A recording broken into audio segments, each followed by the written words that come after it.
প্যান্টটার কি অবস্থা, কাদা লেগে দেখো তো। সত্যি কথা বলতে বৃষ্টি আমার খুব ভালো লাগে, কিন্তু এই রাস্তাঘাটে বেরোলে যে এত জল কাদা গায়ে ছেটে, এগুলো যে কি যে রাগ ধরে কি বলবো। হ্যালো এভরিওয়ান, আমার নাম মামনি। তো আমি থাকি তাহিরপুরে। আমি জানি আমার বিষয়ে তোমরা খুব একটা বেশি কেউ জানো না, তো তোমাদেরকে জানানোর জন্যই আমি এই ইউটিউব চ্যানেলটা খুলেছি, মাইসেলফ মামনি। তো তোমরা প্লিজ পাশে থেকো এবং সাপোর্ট করো, একটু আমিও যেন সবার মতো একটু দাঁড়াতে পারি নিজের পায়ে। এখন সোশ্যাল মিডিয়ার যুগে সবাই সোশ্যাল মিডিয়ায় এত ভিডিও আপলোড করে, এত ফেমাস হয়ে যাচ্ছে। তো আমারও মন চায় মাঝে মাঝে যে আমিও একটু ফেমাস হই, আমিও ভিডিও করি। কিন্তু দেখো, সেরকম আমি ভিডিও করার কোনো স্কিলই খুঁজে পাই না। আমি কি ভিডিও করব, কি করব? সারাদিন আমার এত কাজ থাকে, আমি কাজ করতে করতে সারাদিন ফোনটাই হাতে নিতে পারি না। ওই কাজের মাঝে মাঝে যখন আমি একটু ফোনটা ধরি, তখন একটু রিলস দেখি, আর বান্ধবী যদি ফোন করলো তাহলে একটু কথা বললাম, ব্যাস এই আর কি। আর ভিডিও করব, ভিডিও করে এডিট করব, যে কি কষ্ট হয় কি বলবো। সারাদিন কাজ করার পরে কি আর ইচ্ছা করে যে যাই একটু এডিট করি, একটু ভিডিওগুলোকে দেখি? আমি সত্যি অনেক ক্লান্ত হয়ে যাই। তাও এখন একটু এই বিকেলবেলার দিকে একটু বেরিয়েছি সারাদিন কাজ করার পরে। তো তখন ভাবলাম যে ঠিক আছে, আমি তাহলে এইভাবে এই যে যখন বেরিয়েছি, যখন তাহলে একটু ভিডিও করা যাক। তো এই ভিডিওটাকে যখন এডিট করব, আমি জানি অনেক কষ্ট হবে, কিন্তু কষ্ট হলেও করতে হবে। তো সেই কষ্ট সহ্য করেও আমি করব ভিডিও, আমি চালিয়ে যাব। আমার কষ্ট হোক, যতই কষ্ট হোক, আমি করবই ভিডিও। আর আমি নিজের ফেস দেখে ভিডিও করতে খুব একটা পছন্দ করি না, কারণ আমি খুব একটা সুন্দরী নয়। তো যারা অনেক সুন্দরী তারা নিজেদের ফেস দেখায়, ফেস দেখিয়ে সুন্দর ভিডিও বানায়। আর আমি অত সুন্দরও না, তো তাই আমার ফেস দেখাতে খুব লজ্জা লাগে। তো তোমাদেরকে এই রাস্তাঘাটগুলো দেখাচ্ছি আমাদের তাহিরপুরে। তো এইগুলো দেখতে দেখতেই তোমরা আমার কিছু কথা শোনো, আমি তোমাদের সঙ্গে এরকমভাবেই গল্প করতে চাই। আচ্ছা, তোমরাও কি বাড়িতে আমার মতো কাজ করো? দেখো, আমার বেশি একটা বয়স না, আমার এই 21 হয়নি, এখনও হবে। তো এই বয়সে যে আমি কি কি কাজ করি তোমাদের কোনো ধারণা নেই। তো তোমাদের সঙ্গে একটু শেয়ার করি আমি কি কি কাজ করি। যেমন ধরো, সকালবেলায় উঠে উঠোন ঝাড় দেওয়া, উঠোন ঝাড় দিয়ে বাসন মাজা, বাসন মেজে ঠাকুরের কাজ করা, ঠাকুরের কাজ টাজ করে আবার রান্নার জোগাড় যন্ত্র করা, রান্না বান্না করে আবার দুপুরবেলা স্নান করা। মাঝে মাঝে সময় পাই না, আমার অন্যদিকে কাজ থাকে, সেই কাজও আমাকে করতে হয়। তো সেই সব কাজ করতে করতে আমি স্নান করে কখন ঘরে ঢুকি তোমরা কি সেটা জানো? আমি আমার 4টে বেজে যায়, 5টা বেজে যায়, আমার স্নান করে ঘরে ঢুকতে ঢুকতে এত লেট হয়ে যায়।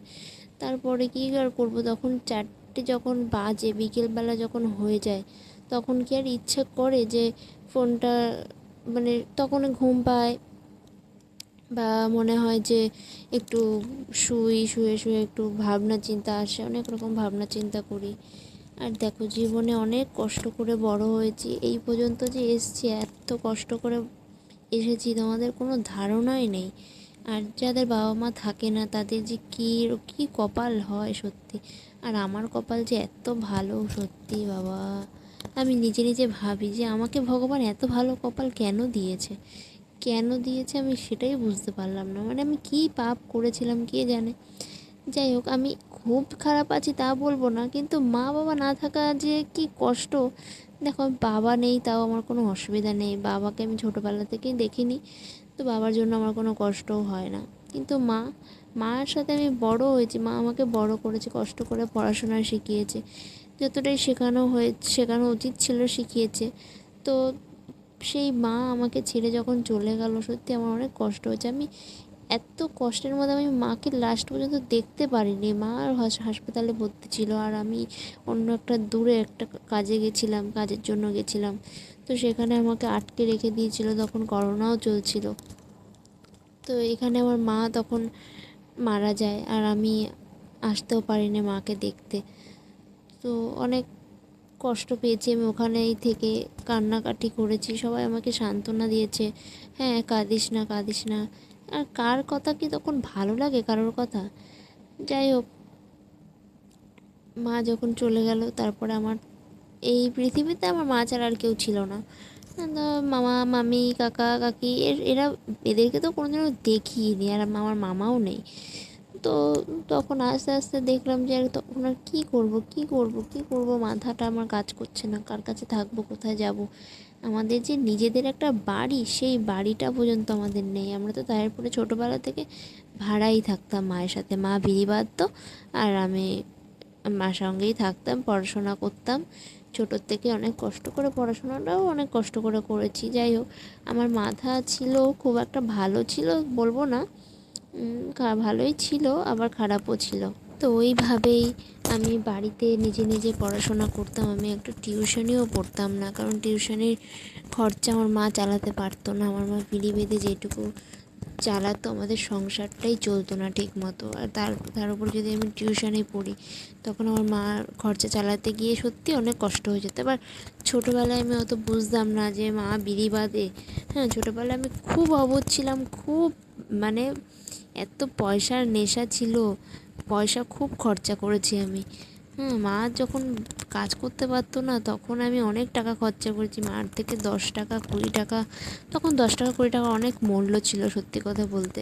তখন 10 টাকা 20 টাকা নিয়ে যে আমি কী ভুলভাল খরচা করতাম বান্ধবীদের সাথে, এটা ওটা সেটা খাওয়া দাওয়া। আর কেনই বা খাবো না, ঘরেই তো ঠিকমতো খাবার পেতাম না। সকালবেলা আমি রোজ দিন সকালবেলা না খেয়ে আমি স্কুল যেতাম। আর স্কুলে যখন একটার সময় খাবার দিত, সেই খাবারটার আশায় বসে থাকতাম যে কখন খাবার দেবে, কখন খাবো। ভাত না খেলে আমার খুব কষ্ট হয়। সেই ভাতটাই তো সকালবেলা আমি খেয়ে যেতে পারতাম না, মা রান্না করতে পারতো না বা আমাদের ঘরে চাল থাকতো না। এই সমস্যার জন্য আমাকে বেশিরভাগ দিনই না খেয়ে স্কুল যেতে হতো। তো না খেয়ে আমি স্কুলে যেতাম, গিয়ে আমার খুব কষ্ট হয়ে যেত। মাঝে মাঝে যেদিন আমি পারতাম না, সেদিন আমার মা আমাকে স্কুলে গিয়ে রুটি, লাড্ডু এগুলো সব দিয়ে আসতো।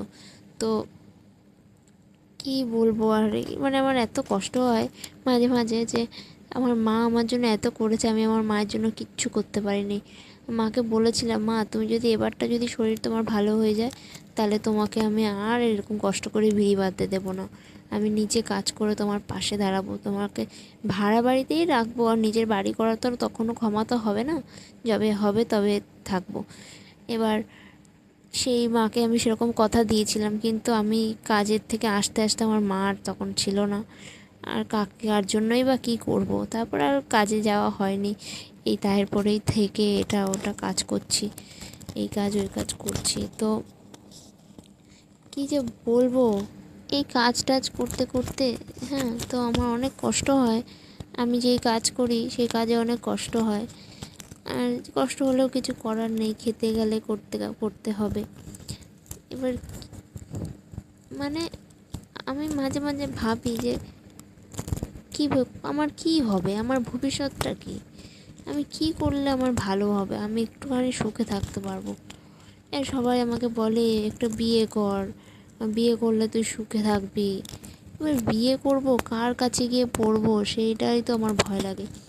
তো বিয়ে করা তো আর, বিয়ে বললাম বিয়ে করব, আর বিয়ে হয়ে গেল একটা যাত্রার সঙ্গে বিয়ে করে, যদি আমার তারপরেও যদি আমার কপালটাই খারাপ হয়, তখন আমি জানি আমার কপালটা খুব একটা ভালো কপাল আমাকে ভগবান দেয়নি।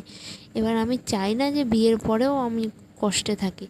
আমি চাইবো যে বিয়ের পরে যদি একটু ভালোভাবে থাকতে পারি, আমার বর যেন খুব ভালো হয়, সেটাই আমি চাইবো সবসময়। বাড়ি যেমনই হোক না কেন, গরিবের বাড়ি হলেও কোনো অসুবিধা নেই, কিন্তু একটু মানুষটা যেন ভালো হয়। মানুষটাই সবথেকে বড়। এই পৃথিবীতে মানুষের মন যে কী হয়ে গেছে এখন, আর কি বলবো, মানুষকে বোঝা বড়ই মুশকিল। তো এরকমভাবেই এখন চলছে, থাকছি, কাজ করছি, খাচ্ছি, এই একটু ঘোরাঘুরিও করি, আর এইভাবেই চলছে।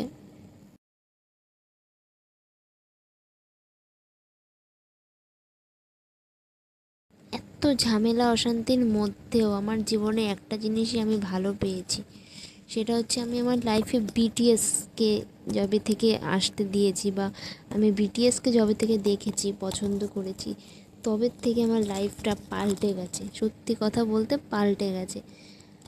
তার আগে আমি অনেক কষ্টে থেকেছি, কিন্তু আমার মনে হয়নি যে আমি একটুও ভালো আছি। কিন্তু বিটিএসের সঙ্গে যখনই আমার মানে একটা কানেকশান হলো, তখন থেকে আমি অনেক ভালো আছি, অনেক সুখে আছি। দেখো না, এই বিটিএসের কথা বলতে বলতে মুখে আমার হাসি চলে আসলো। তো একটু বলি বিটিএসের সম্বন্ধে তোমাদের সঙ্গে। যারা বিটিএস আর্মি তারা তো সবাই জানো, ওদের সম্পর্কে তোমাদের কিছু জানার নেই। তো যারা জানে না, উল্টোপাল্টা কথা বলে ওদেরকে নিয়ে, তাদের উদ্দেশ্যে আমি একটাই কথা বলতে চাই, ওদের ট্যালেন্টের কাছে তোমাদের এই ঘৃণা কিচ্ছু না, কিচ্ছু না, সত্যি বলছি কিচ্ছু না। ওরা যেভাবে দাঁড়িয়েছে জীবনে, সেভাবে দাঁড়ানো সম্ভব না, তোমরা তো পারবেই না। আর আমার তো কোনো মুরদি নেই, আমি তো পারবোই না। হ্যাঁ, অবশ্য ওদেরকে দূর থেকে দেখতে পারবো, ওদের গান শুনতে পারবো, ওদেরকে ফিল করতে পারবো দূর থেকে। সামনাসামনি কখনো দেখা হবে কি না জানি না, চাই দেখা করতে, আমি চাই জীবনে একবার আমি ওদেরকে দেখি। তো যদি আমি এটা চাই, যদি তোমরা আমার পাশে থাকো, একটু সাপোর্ট করো, একটু যদি আমি দাঁড়াতে পারি জীবনে, তাহলে হয়তো এই স্বপ্নটা আমার পূরণ হলেও হতে পারে। তো তার জন্য তোমাদের সাপোর্টের আমার খুবই দরকার। তোমরা প্লিজ আমার পাশে থেকো, আমাকে সাপোর্ট করো। আর আর তোমরা তো জানোই ড্রামা, কোরিয়ানের ড্রামা খুব পছন্দ করি আমি। তোমরা এটা জানো না, তা জানিয়ে দিচ্ছি। ড্রামার মধ্যে আমি এত সুন্দর সুন্দর সিরিজ দেখি, এত সুন্দর সুন্দর সিরিজ দেখি, কি বলবো। যখনই আমার মন খারাপ লাগে, আমি দুটো সিরিজ দেখে নিই, খুঁজি। এবার অনেকে আছে সিরিজ পছন্দ করে না, ওরা বই দেখতে ভালোবাসে, মানে মুভি দেখতে ভালোবাসে। তো মুভি দেখে, এবার মুভির মধ্যে না আমি সেই মানে টানটাই খুঁজে পাই না। আমি সিরিজের মধ্যে যেটা পাই, যে সিরিজের মধ্যে 1 ঘন্টা এক একটা সিরিজ থাকে, এক একটা এপিসোড থাকে। তো আমি দেখি 1 ঘন্টা, 2 ঘন্টা, 3 ঘন্টা সিরিজ আমি দেখতে থাকি, দেখতেই থাকি। আমার শেষ হলো কখন শেষ হয় আমি সেটা বুঝতে পারি না। আর বই মানে মুভি যখনই দেখি না, 2 ঘন্টার মধ্যেই শেষ। তো আমার মানে কিছু একটা ফিলই হয় না যে কী দেখলাম। আগে আমি মুভি দেখতাম, তো আমাদের এখানে তো সব সিরিজ ফিরিজ তো তখন ছিল না। আমরা যেহেতু ইন্ডিয়ানে ওইসব সিরিজ ছিল না, আগে আগে এসব মুভি ছিল, তো মুভিই দেখতাম। এবার মুভি যখন দেখতাম ছোটোবেলায়, 2 ঘন্টা 3 ঘন্টার মুভি, আর টিভিতে 3 ঘন্টার মুভি মানে তো 4-5 ঘন্টা অ্যাড দিয়ে ভর্তি করে দেয়। তো তখন তো ভাবতাম এতক্ষণ এত বড়। এবার এখন মোবাইলে দেখি, মোবাইলে তো আর অ্যাড দেয় না। তো যখন দেখি মুভি 2 ঘন্টা 2.5 ঘন্টার মধ্যে শেষ হয়ে যায়, তো আমি খুব একটা মজা পাই না। তারপর থেকে যখন দেখলাম যে ড্রামা বলে একটা কিছু হয়, আর যবে থেকে দেখা স্টার্ট করলাম, আমি সবার ফার্স্ট দেখেছি হচ্ছে ওই সিরিজটা যেন কি নাম, legend of the blue sea. এইটা সবার ফার্স্ট দেখেছি। আর এখানে ক্যারেক্টারটার নাম হচ্ছে লি মিনহো। ও আমার ফার্স্ট ক্রাশ, ফার্স্ট সিরিজ, আমার ফেভারিট, খুব ফেভারিট। মানে এত ভালো লেগেছে ওটা দেখে। তারপরে দেখলাম বিজনেস প্রপোজাল।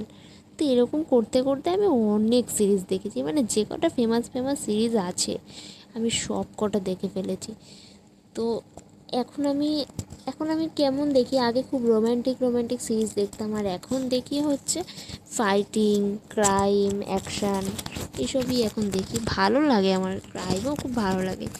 আর আর আজকে না, এই 2 দিন ধরে আমি একটা সিরিজ দেখছি, কারণ আমি সিরিজ দেখার খুব একটা সময় পাচ্ছি না, তাই 2 দিন ধরে দেখছিলাম।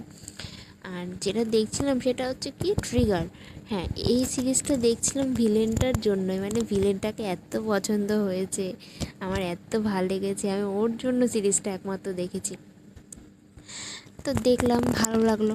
শেষ হলো 2-3 দিন পরে। আর এই ভিডিওটা করেছি 2 দিন আগে।